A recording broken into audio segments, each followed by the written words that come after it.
This is a tutorial to show you the use of the TriBlur filter from Graphicxtras.com. It's a plug-in filter from Graphicxtras. It's PC only, and I'm just going to go to the filter menu and blur, and then TriBlur.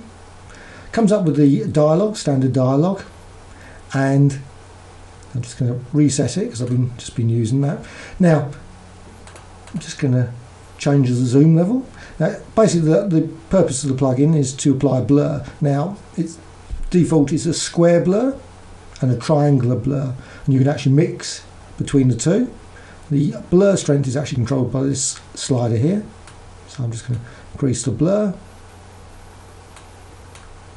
but that uses a square blur, so I'm just going to quickly show you the square so you can actually see square like blur in there. Also this one uses a triangular effect for the blur, and you can actually mix the two.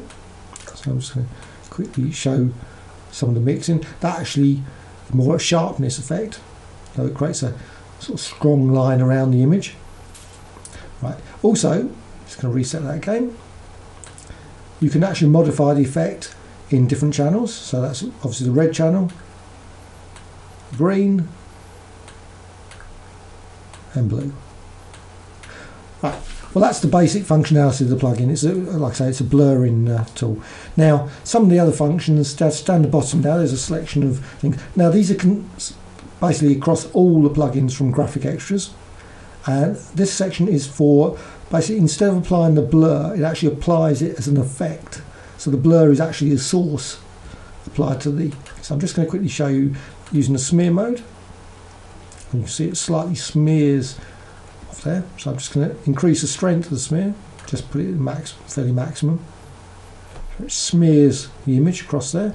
There's a number of settings: sepia, grey, double mode, jitter mode, and grain, and various other ones. So shift, which creates a more sort of painted like effect. So I'm just going to set that back to more standard. There's also a transparency. There's actually no transparency in this image, but if you had an alpha channel, you can actually set various things using these settings. So you can create various effects which can then be applied in layer effects in Photoshop. Also, you've got an output mode. So instead of just applying it just like that, you can actually apply it, say, inverted. So I'm just going to invert, wrap, creates a colour wrap for the, so it wraps around. Instead of 255 maximum, it will actually wrap around. There's different wraps, some better than others. I should go through all the various settings, but there's negative, difference, and tarnish, different output modes, so you can create sort of more black and white, sort of paler effects. Now I'm just going to reset that again. Now the other settings here you can actually add to the colour channel, so you can make that, if you decide you want the actual end result to be, say, redder, you can actually do that. That's not like this one. This is a factor. This is applied as a multiplication. This is an addition to each pixel is added with the value. You can also save presets, so you've got open presets and save presets. You can see all the values and settings. One thing with the plugins, also you can create actions using these plugins as well as using them in scripting. Right, next settings. Just gone through the basic settings here. There's also colour settings here. You can randomise the settings. So you can click the blend, be randomised. That's a frame design.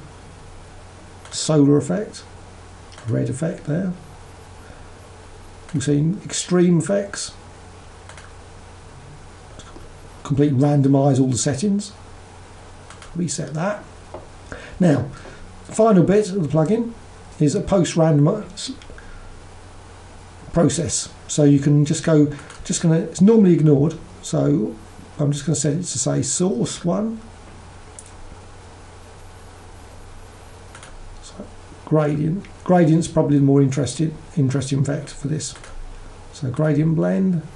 Now that really doesn't seem to do much. So basically what you need to do is click the post rand. Click that. So you will see a subtle colourful gradient there. So basically it's to create an overlay of colourful effects. So you might not particularly want to use it in this plugin, but you certainly can use it if you wish. So you can create nice backgrounds, things, as well as overlays. Of course, there's a number of settings, different blends, and also the actual strength of the effect can be modified.